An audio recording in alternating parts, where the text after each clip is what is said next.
বন্ধুরা, আপনাদের সকলকে জানাই শ্রাবণ মাসের কৃষ্ণপক্ষের একাদশী তিথি কামিকা একাদশীর অসংখ্য শুভেচ্ছা ও আন্তরিক অভিনন্দন। আজকের এই ভিডিওটি অত্যন্ত গুরুত্বপূর্ণ এবং জ্ঞানবর্ধক হতে চলেছে, কারণ আজকের এই ভিডিওতে আমরা বিস্তারিতভাবে আলোচনা করেছি 2026 সালে এই পবিত্র কামিকা একাদশী ঠিক কোন দিনে পড়েছে, একাদশীর শুভ মুহূর্ত কখন থাকছে। কারণ এই বছর একাদশী তিথি শুরু এবং শেষ হওয়ার সময় নিয়ে পঞ্চাংশ অনুসারে মানুষের মধ্যে বেশ বিভ্রান্তি ও দ্বিধার সৃষ্টি হয়েছে। কেউ বলছেন 8ই আগস্ট একাদশীর ব্রত রাখতে হবে, আবার কেউ 9ই আগস্টকে সঠিক তারিখ বলে মনে করছেন। এই পবিত্র সংযোগে মানুষের মধ্যে জানার আগ্রহ আরও বেড়ে গেছে যে শেষ পর্যন্ত ব্রতটি ঠিক কোন দিনে রাখা উচিত। ব্রতের পালন অর্থাৎ ব্রত ভাঙার সঠিক সময় ও শুভ মুহূর্ত কী, পালনের সময় কী খাওয়া উচিত এবং কী খাওয়া উচিত নয়, এই অবস্থায় একাদশীর ব্রত কিভাবে পালন করবেন, কোন বিশেষ নিয়মগুলি মেনে চলা অত্যন্ত জরুরি এবং কোন ভুলগুলো কখনোই করা উচিত নয়, এই সমস্ত বিস্তারিত তথ্য আপনি এই একটিমাত্র ভিডিওতে পেয়ে যাবেন। তাই আজকের ভিডিওটি খুবই গুরুত্বপূর্ণ হতে চলেছে।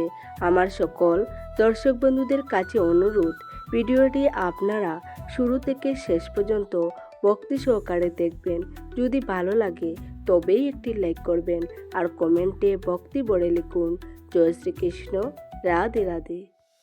আমাদের হিন্দু পঞ্জিকা অনুযায়ী প্রতি মাসে 2টি করে একাদশী তিথি আসে, একটি কৃষ্ণপক্ষে এবং একটি শুক্লপক্ষে। কামিকা একাদশী হল শ্রাবণ মাসের কৃষ্ণপক্ষীয় একাদশী তিথি। হিন্দু পৌরাণিক বিশ্বাস অনুযায়ী কামিকা শব্দের অর্থ হল ইচ্ছা বা আকাঙ্ক্ষা পূরণ করা। এই দিন ভক্তি ভরে ব্রত পালন করলে ভক্তের সব বিশুদ্ধ ইচ্ছা ও আকাঙ্ক্ষা পূর্ণ হয় এবং সমস্ত পাপ থেকে মুক্তি পাওয়া যায় বলে বিশ্বাস করা হয়। সনাতন ধর্মে একাদশী তিথিকে ভগবান শ্রীহরি বিষ্ণুর আরাধনার জন্য সর্বশ্রেষ্ঠ সময় বলে মনে করা হয়। প্রত্যেক একাদশীর নিজস্ব বিশেষ কিছু গুরুত্ব আছে, কিন্তু শ্রাবণ মাসের কৃষ্ণপক্ষের আসা কামিকা একাদশী অত্যন্ত পুণ্যদায়িনী বলে বিবেচিত। শ্রাবণ মাস ভগবান শিবের আরাধনার মাস হলেও এই মাসে ভগবান বিষ্ণুর উপাসনা বিশেষ ফলদায়ী বলে মনে করা হয়।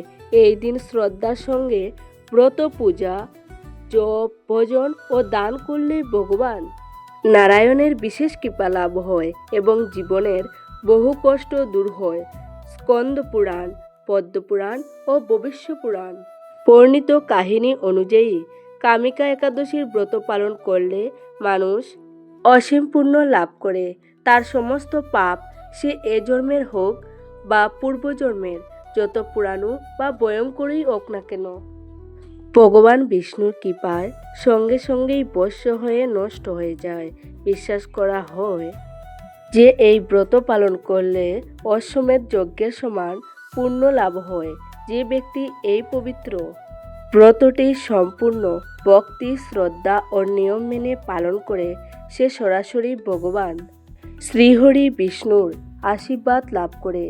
এই ব্রতের মাহাত্ম্য বর্ণনা করতে গিয়ে স্বয়ং ভগবান শ্রীকৃষ্ণ ধর্মরাজ যুধিষ্ঠিরকে বলেছিলেন, হে রাজন, কার্তিক মাসে পুষ্কর তীর্থে স্নান করার যে পুণ্য, মাঘ মাসে মকর সংক্রান্তির সময় প্রয়াগরাজের ত্রিবেণী সঙ্গমে স্নান করার যে পুণ্য, 88,000 ব্রাহ্মণকে পূজন করানোর যে পুণ্য এবং গয়া তীর্থে পিতৃদের জন্য বিধি মেনে পিণ্ডদান করার যে পুণ্য, এই সমস্ত পুণ্য শুধুমাত্র একটি কামিকা একাদশীর ব্রত পালন করলেই সহজেই লাভ করা যায়।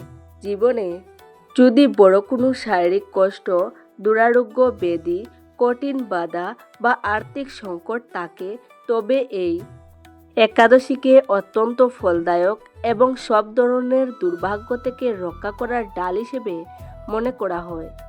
শাস্ত্রে এমনও বলা হয়েছে যে ব্রহ্মহত্যা, পরনিন্দা, মিথ্যা বলা এবং শাস্ত্রের অবমাননার মতো গুরুতর পাপ থেকেও এই একাদশী মুক্তি দিতে সক্ষম।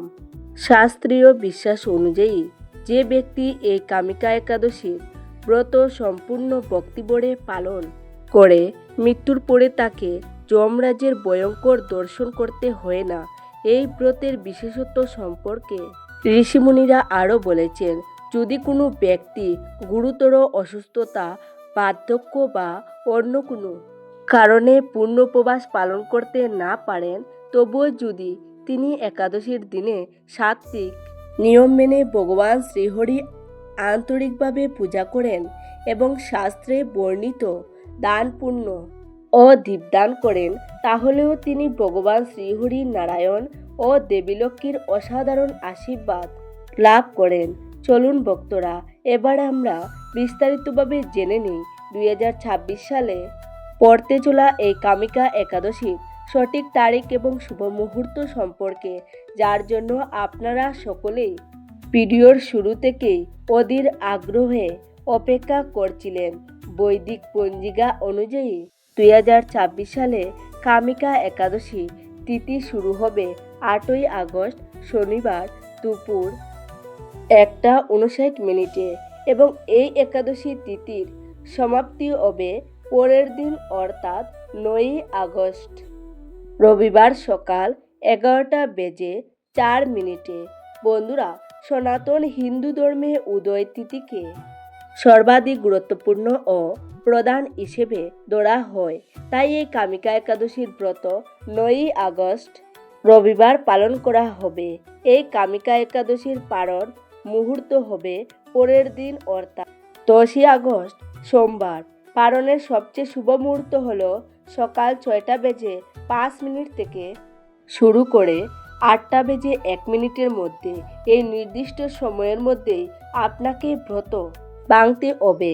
শাস্ত্রে স্পষ্ট নির্দেশ রয়েছে যে হরিবাসর শেষ হওয়ার পর এবং দ্বাদশী তিথি শেষ হওয়ার আগে পালন করা সবচেয়ে শুভ। চলুন ভক্তরা, এবার কথা বলি একাদশীর নিয়ম সম্পর্কে। এই দিনে আহার, আচরণ এবং চিন্তাভাবনায় কঠোর সংযম রাখা অত্যন্ত জরুরি। ধর্মগ্রন্থ ও পুরাণে স্পষ্টভাবে বলা হয়েছে যে একাদশীর তিথি ত্রিলোকনাথ ভগবান শ্রীহরি বিষ্ণুকে সম্পূর্ণরূপে সমর্পিত এক মহাব্রত। পদ্মপুরাণ, স্কন্দপুরাণ এবং বিষ্ণুপুরাণ অনুযায়ী একাদশীর দিনে যে কোনোভাবে চাল খাওয়া মহাপাপ হিসেবে গণ্য করা হয়েছে। এর পেছনে একটি গভীর পৌরাণিক কাহিনী ও শাস্ত্রীয় বিশ্বাস রয়েছে। মহর্ষি মেধা মাতাশক্তির ক্রোধ থেকে রক্ষা পেতে নিজের শরীর ত্যাগ করেছিলেন এবং তার শরীরের অংশ মাটিতে মিশে যায়। বিশ্বাস করা হয় তার মাংস ও রক্ত থেকেই পৃথিবীতে চাল ও যবের উৎপত্তি হয়েছে। যেদিন তার দেহ মাটিতে মিশেছিল সেদিন ছিল একাদশী তিথি। এই কারণেই মনে করা হয় একাদশীর দিনে চাল খাওয়া মানে মহর্ষি মেধার মাংস ও রক্ত ভক্ষণ করার সমান গুরুতর পাপ। শাস্ত্রমতে এই দিনে চালে সব ধরনের পাপ তত্ত্বের বাস থাকে। তাই চাল বা চাল দিয়ে তৈরি কোনো খাবার যেমন চিড়া, ইডলি, মুড়ি কোনোটাই এই দিনে খাওয়া উচিত নয়। আপনি ব্রত করুন বা না করুন, কিন্তু এই কামিকা একাদশীর দিনে বাড়িতে কখনোই চাল রান্না করবেন না এবং বাইরে গিয়েও চাল খাবেন না। এই ব্রতের মূল উদ্দেশ্য হলো আত্মার পবিত্রতা এবং সংকল্পের দৃঢ়তা। তাই এই দিনে সম্পূর্ণ সাত্ত্বিক থাকা অত্যন্ত জরুরি। এখন কথা বলি ব্রতের পদ্ধতি নিয়ে। এই দিনে চেষ্টা করবেন সূর্যোদয়ের আগে অর্থাৎ ব্রহ্ম মুহূর্তে ঘুম থেকে উঠতে, কারণ ব্রহ্ম মুহূর্তকে দেবতাদের সময় হিসেবে ধরা হয়। একাদশীর দিনে স্নানের জলে সামান্য গঙ্গাজল, কালো তিল বা আমলকির রস মিশিয়ে স্নান করা অত্যন্ত পবিত্র বলে মনে করা হয়। স্নানের পর পরিষ্কার হালকা রঙের বা হলুদ বস্ত্র পরিধান করুন। কালো বা গাঢ় নীল রঙের বস্ত্র এই দিনে পরা একেবারেই উচিত নয়। এরপর বাড়ির মন্দির ভালোভাবে পরিষ্কার করুন। যদি বাড়িতে ভগবান বিষ্ণু বা গোপালের মূর্তি থাকে তাহলে তাদের পঞ্চামৃত, দুধ, দই, ঘি, মধু ও চিনি দিয়ে স্নান করান। তারপর গঙ্গা জল দিয়ে অভিষেক করান। তারপর হলুদ বস্ত্র পরিয়ে দিন। এরপর ডানাতে জল, হলুদ ফুল এবং কালো তিল নিয়ে ভগবানের সামনে বসে আন্তরিকভাবে সংকল্প নিন, হে প্রভু শ্রী হরিনারায়ণ, আমি এক সাধারণ মানুষ, অজ্ঞতায় ভরা। আপনার কৃপা, পরিবারের মঙ্গল, সুখ, সমৃদ্ধি এবং দুর্ভাগ্য থেকে মুক্তির জন্য আজ এই কামিকা একাদশীর ব্রত পালন করছি। হে প্রভু, আমাকে এই ব্রত সঠিকভাবে পালন করার শক্তি দিন। সংকল্পের জন্য ভগবানের চরণে অর্পণ করুন। এরপর পূজা শুরু করুন। ভগবানকে চন্দন, হলুদ ফুল অর্পণ করুন। মনে রাখবেন, তুলসী পাতা ছাড়া ভগবান বিষ্ণু কোনো ভোগ গ্রহণ করেন না, তাই ভোগে অবশ্যই তুলসী পাতা রাখবেন। এরপর ধূপ দেখান এবং ঘিয়ের প্রদীপ জ্বালান। আম, তরমুজ, কলা, আপেল ও সাত্ত্বিক মিষ্টি ভোগ হিসেবে নিবেদন করুন। এরপর আসনে বসে ওম নমো ভগবতে বাসুদেবায় এই মন্ত্র জপ করুন। চাইলে বিষ্ণু সহস্রনাম পাঠ করতে পারেন। এই দিনে এর ফল 1000 গুণ বেশি হয়। সন্ধ্যার সময় সূর্যাস্তের পর ঘরের মন্দিরে এবং দরজায় ঘিয়ের প্রদীপ জ্বালান এবং ভগবান বিষ্ণু ও মা লক্ষ্মীর স্মরণ করুন। এবার আসি কোন কাজগুলি এই দিন এড়িয়ে চলা উচিত।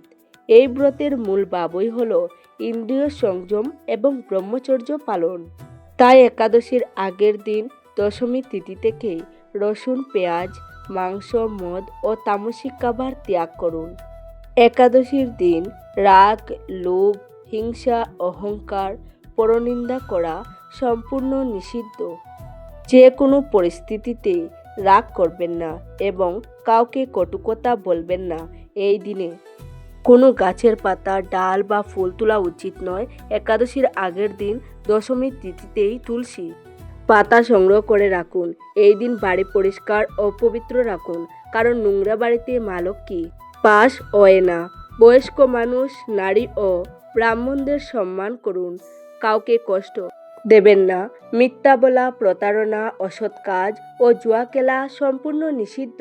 এই কামিকা একাদশী অপার পুণ্য প্রদানকারী। তাই যদি আপনি মনে কারোর প্রতি ক্লেশ, হিংসা বা ঘৃণা রেখে এই ব্রত পালন করেন, তাহলে ব্রতের 1% ফলও পাবেন না। একাদশীর দিনে ঘুমানো বড় দোষ বলে মনে করা হয়, বরং রাতে ভগবান বিষ্ণুর স্মরণে জাগরণ করা শাস্ত্র অনুযায়ী সর্বোত্তম।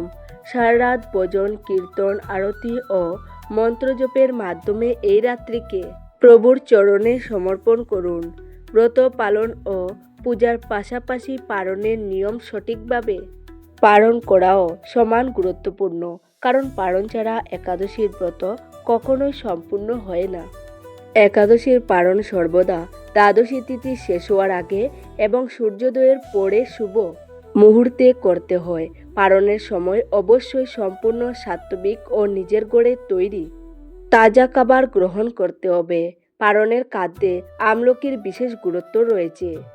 শাস্ত্রে আমলকিকে ভগবান বিষ্ণুরই এক রূপ বলা হয়েছে। পালনের সময় এটি খেলে আয়ু, স্বাস্থ্য এবং অখণ্ড সৌভাগ্য লাভ হয়। আরেকটি গুরুত্বপূর্ণ বিষয় হলো, যেখানে একাদশীর দিনে চাল খাওয়া পাপ বলে ধরা হয়, সেখানে দ্বাদশীর দিনে পালনের সময় চাল খাওয়া অত্যন্ত শুভ। এতে ব্রতের পূর্ণফল পাওয়া যায় এবং শরীরের শক্তিও ফিরে আসে।